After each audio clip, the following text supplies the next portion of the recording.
नहीं, शाबाश। पहला सवाल है, what is the radian measures between the arms of watch at 5 PM। ये सवाल मैंने ऑल दो कल करवा दिया था, लेकिन बुक्स नहीं बच्चों के पास, लिहाजा दोबारा करवा देता हूं। कहता है कि घड़ी पे 5 बज रहे हैं, तो 5 बजे के करीब घड़ी की सुइयों के दरमियान एंगल कितना होगा रेडियंस में, बताइए। ये वाला सवाल मैंने लास्ट टाइम भी करवा दिया था, कुछ सवाल मैं आपको करवाऊंगा खुद ही और कुछ आप लोग करेंगे। आप लोगों से मैं भी यहां पे करवाऊंगा, यानी 12 और 5, यानी सुई की जो छोटी सुई है वो इस वक्त 5 पे है और बड़ी सुई जो है वो 12 पे है। You need to calculate this angle theta. How will you calculate this angle theta? मैंने बताया था कि जो एक डिजिट है वो किसके इक्विवेलेंट है, वो 30 डिग्री के इक्विवेलेंट है। आपके पास 5 डिजिट्स हैं, 30 मल्टीप्लाई बाय 5, तो ये बनेगा 150 डिग्रीज। फिर उम्मे हानि नहीं है, शायद हफ्सा ने मेरी करेक्शन यहाँ पे की थी, शाबाश हफ्सा, तो उसने करेक्शन मेरी यहाँ पे की थी। I have done a mistake here. ये 150 डिग्रीज है, इसको रेडियंस में जब हम कन्वर्ट करेंगे तो 150 मल्टीप्लाई बाय पाई ओवर 180, मैंने उल्टा कर दिया था, उस मेरी बेटी ने करेक्शन कर दी थी, तो ये 2.5 रेडियंस अप्रोक्सीमेटली बनता है in radians, in terms of radians. Radians में अगर कन्वर्ट करें तो ये 2.5 2.6 रेडियंस बनता है। शाबाश भाई। सो क्योंकि अब हमारे पास 2.5 या 2.6 रेडियंस की ऑप्शन मौजूद नहीं है, तो हम यहां पे इस्तेमाल करेंगे अपने राउंडिंग ऑफ वाले कॉन्सेप्ट को। तो 3 रेडियन का जवाब यहां मौजूद है। We will pick up the right option of 3 radian. ठीक है, बात समझ में आ रही है? जबरदस्त। तो आगे चलते हैं इससे। 1 degree is equal to how many radians? This is what I have told you. मैं आपको पहले बता चुका हूं कि एक डिग्री में कितने रेडियंस होते हैं। 1 degree contains 0.017 radians. This is what I have told you during class, during lecture. ये वाला पॉइंट मैं आपको लेक्चर के दौरान ही क्लियर कर चुका हूं। फिर आगे चलते हैं बच्चा लोग। The metric prefix for 0.0001। अब देखो 1 से पहले 5 जीरोस हैं और एक 1 है, यानी कहानी कुछ ऐसे है 0.1 2 3 4 5 और फिर 1। आपने डेसिमल को लेके जाना है इस 1 के बाद, नॉन जीरो के बाद। तो कितनी डिजिट्स जंप करवाया इसे राइट साइड पर? राइट साइड बोले तो नेगेटिव पावर, ये हो जाएगा 1.0 इंटू 10 इज टू पावर -6। तो ये इसकी प्रीफिक्स बनेगी माइक्रो, राइट? हाँ जी, micro. Which one of the following is a correct way of writing units? सही यूनिट लिखने का क्या तरीका है? पहला लिखा हुआ है 70, बैटरी डेड हो गई, ओके। सबसे पहला जो है वो लिखा हुआ है 71 न्यूटन। न्यूटन कैपिटल से लिखा हुआ है। ये 71 न्यूटन का मतलब है वो जिस आइजैक न्यूटन की हम साइंटिस्ट की बात करते हैं वो 71 इकट्ठे हो गए, क्योंकि कैपिटल से लिखा हुआ, कैपिटल से नहीं लिखते। फिर मैंने लिखा हुआ उसके बाद 12 milli micro second. D option भी करेक्ट है। किताब में थोड़ी सी मिस्टेक हुई है। अगर तो ये डी ऑप्शन में स्पेस ना डालते, ये किलोग्राम मीटर क्यूब इकट्ठा लिख देते, तो डी ऑप्शन गलत होती। जरा देखिएगा इन्होंने किया क्या हुआ है। इन्होंने सी ऑप्शन लिखी हुई है 8 किलोग्राम्स और डी ऑप्शन लिखी हुई है क्या 43 किलोग्राम्स पर मीटर क्यूब। 43 किलोग्राम्स पर मीटर क्यूब। मैंने आपको बताया था कि जब आप दो यूनिट्स को लिखें तो बीच में स्पेस डाल के लिखे। एग्जांपल दी थी न्यूटन मीटर की, यानी टॉर्क के यूनिट होते हैं न्यूटन मीटर। जब इकट्ठे लिखने तो हमेशा स्पेस डाल के लिखना है। और बताया था कि जब प्रीफिक्स लिखना हो तो प्रीफिक्स में स्पेस नहीं डालते, जैसे कि किलोमीटर, प्रीफिक्स में स्पेस नहीं डलती, दो यूनिट्स में स्पेस डलती है। तो भाई क्योंकि स्पेस डली हुई है लिहाजा सी ऑप्शन भी ठीक है, डी ऑप्शन भी ठीक है, दो ठीक है।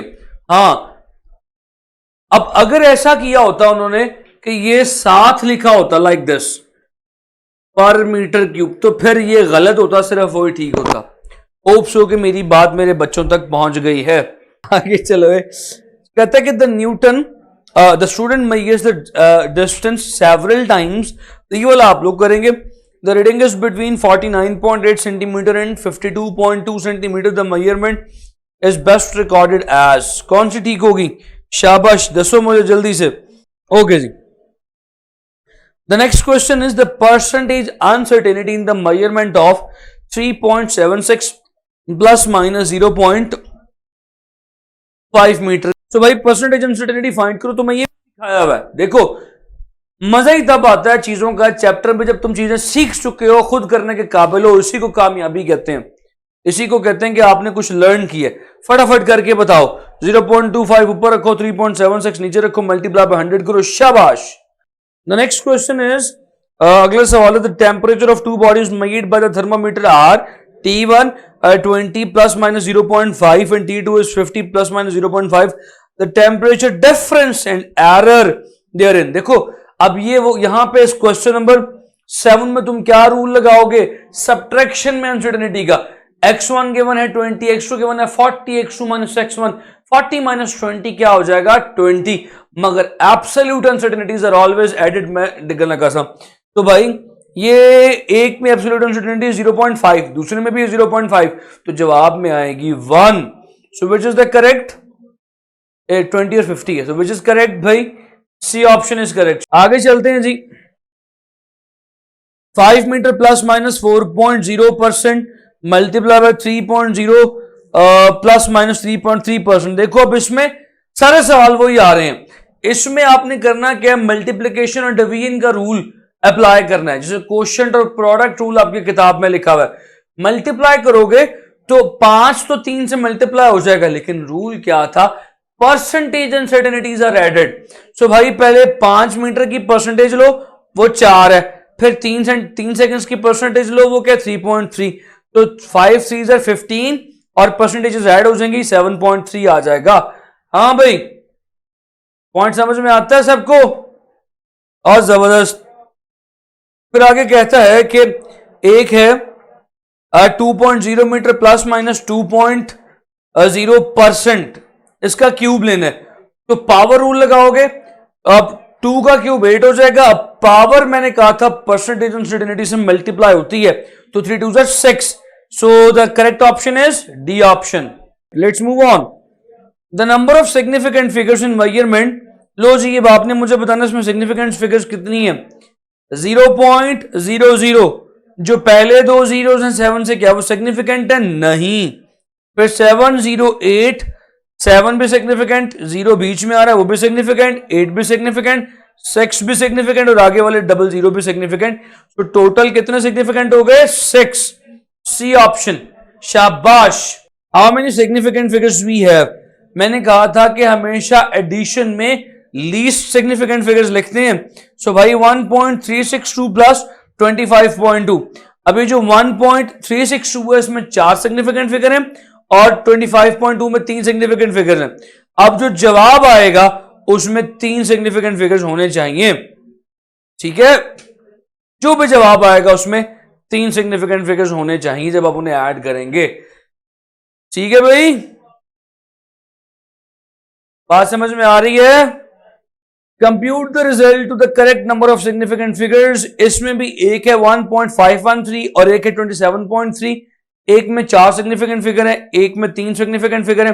तो भाई वही करेक्ट होगा जिसमें 3 सिग्निफिकेंट फिगर होंगे। पहले वाले में 2 है, पहली ऑप्शन में 2 है, तीसरी बी ऑप्शन में 3 है, तीसरी ऑप्शन में 4 है, पांचवी ऑप्शन में 5, चौथी ऑप्शन में 5 है। तो भाई ऑब्वियसली वही ठीक है जो जिसमें 3 सिग्निफिकेंट फिगर्स है, वो बी ऑप्शन बनती है। मेहानी शाबाश। देखो बगैर कैलकुलेट किए।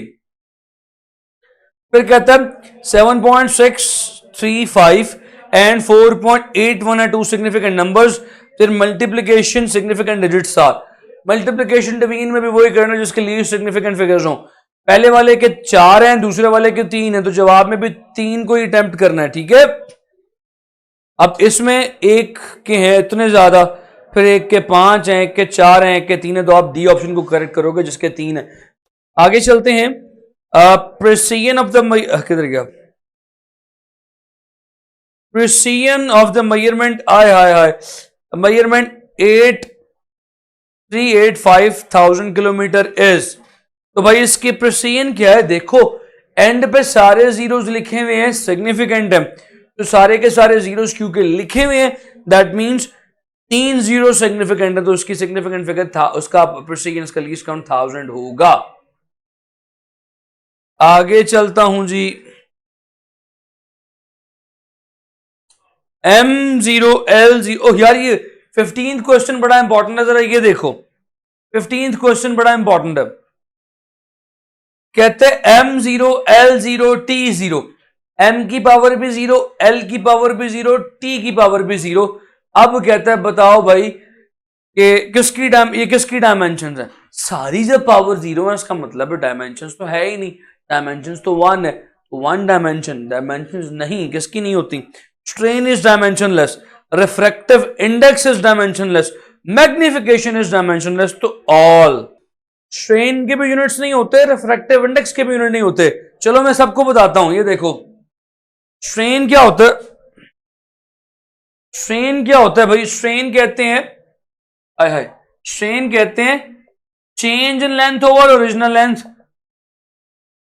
No units. ये स्ट्रेन को एप्सिलॉन से रिप्रेजेंट करते हैं।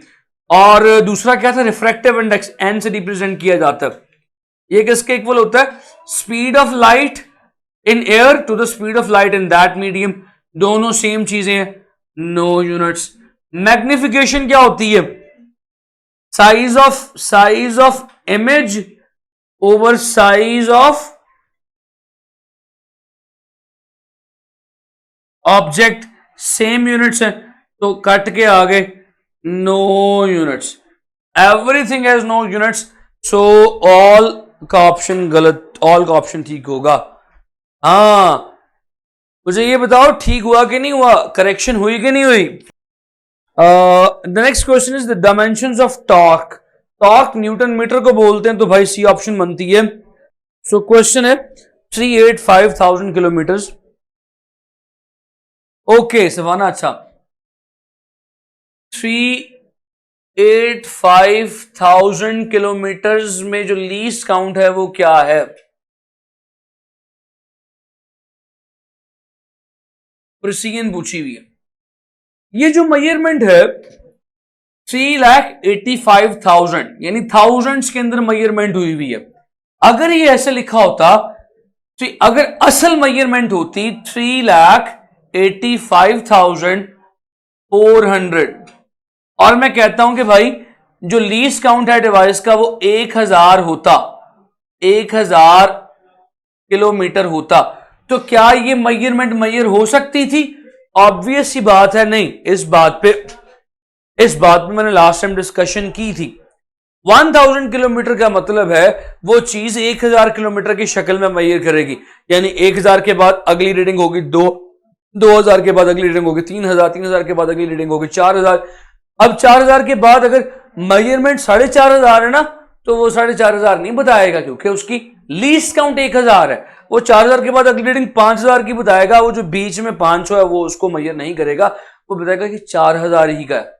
तो भाई मान लो कि ये चीज होती 3,85,400 किलोमीटर, और अगर लीस्ट काउंट होता 1000 किलोमीटर, तो भाई रीडिंग क्या आती? यही आती। वो अगले 400 किलोमीटर को मेजर ना कर पाता। पॉइंट समझ रहे हो? यही सबूत है कि जो लीस्ट काउंट है वो 1000 किलोमीटर है, क्योंकि 85,000 के बाद यहां पे कुछ भी नहीं लिखा हुआ।